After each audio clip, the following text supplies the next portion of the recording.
Hello and welcome to the 1 Minute Rewatch. I am TC DeWitt, and today TC might just stand for Tom Cruise. It doesn't. October is here, which means we've made it out of September. Movies are going to start taking a turn back to the good as Oscar season approaches, but that does not mean the end of franchise pictures, not when the best way to get people to come to a movie is to give them a name they recognize.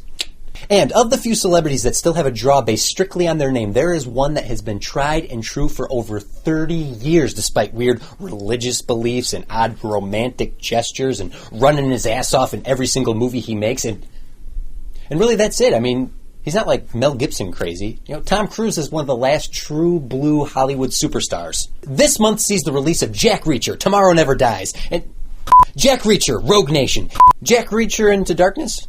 What is it again? It's Jack Reacher, Never Go Back. Whatever happened to just numbering the movies, okay? It's Jack Reacher 2. It's Captain America 3. It's Fast and the Furious 16. Just picking a new name every time, that only works in Bond movies. Otherwise, it's confusing. Why can't you just put a number and then a subtitle like Star Wars or Star Trek? Ugh. Anyway, Jack Reacher 2 is coming out, so I'm heading back to 2012, and Jack Reacher...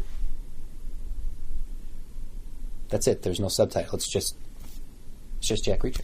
Jack Reacher, released by Paramount Pictures and based on Lee Child's book series of the same name. As superhero movies infiltrate every facet of our blockbusters and make even our car drivers and secret agents indestructible juggernauts, when a straight-up action movie comes along that isn't over-the-top ridiculousness, it can get lost in the mix. But take a dedicated physical actor like Tom Cruise, who does his own stunt driving and most of his own fight stunts, mix it in with a smart street-level real-world detective story about a homicide investigator who digs deeper into a case involving a trained military sniper who shot 5 random victims, and give it to the director of one of the best James Bond, not James Bond movies in years, and toss in Rosamund Pike, Richard Jenkins, David Oella, and Werner Herzog, and you've struck gold. No, Cruise's Reacher isn't 6'5". No, he doesn't weigh 210 pounds, but this is a random book character no regular Joe had heard of before this. And Cruise owns the part. He makes a fierce, ass-kicking former Army Ranger a force to be reckoned with. This isn't the Boy Scout Ethan Hunt. This is a guy who will break every bone in your arm if you deserve it. I mean, look at this. Kicking ass isn't enough, though. If it was, Jason Statham would be the highest-grossing actor working today. This movie is smart and intriguing. It plays out a mystery thoughtfully and carefully. When even our greatest everyman is turned into this, having a dude like Jack Reacher exist in film is precisely what a true action lover like me needs. And that's why I'm giving Jack Reacher, no subtitle, 4 broken tibias out of 5.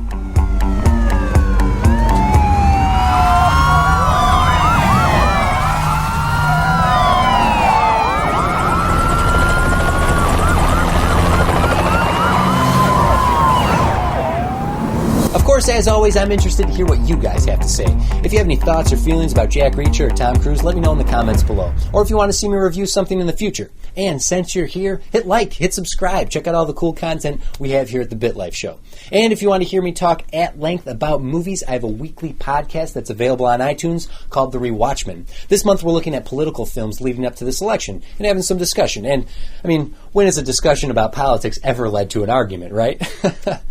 Ooh. Thank you, as always, for watching. That's all for the 1 Minute Rewatch this time. I am TC DeWitt, and you can be my wingman anytime. Hello, and welcome to the 1 Minute Rewatch. I am TC DeWitt, and today TC might just stand for Tom Cruise. It doesn't. It stands for Tiberius Cornelius. It doesn't. It stands for totally cool. And it stands for Tyrannosaurus cholesterol. It stands for Terrence Clarence. It doesn't. It stands for totally cute. Ladies. Guys, too. I'm equal opportunity.